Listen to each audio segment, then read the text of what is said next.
Nagsimula sa simple na pasulyap-sulyap, nagpapapansin sa'yo.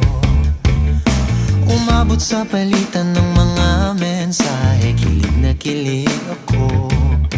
Kumusta, kain na, hello, magandang umaga.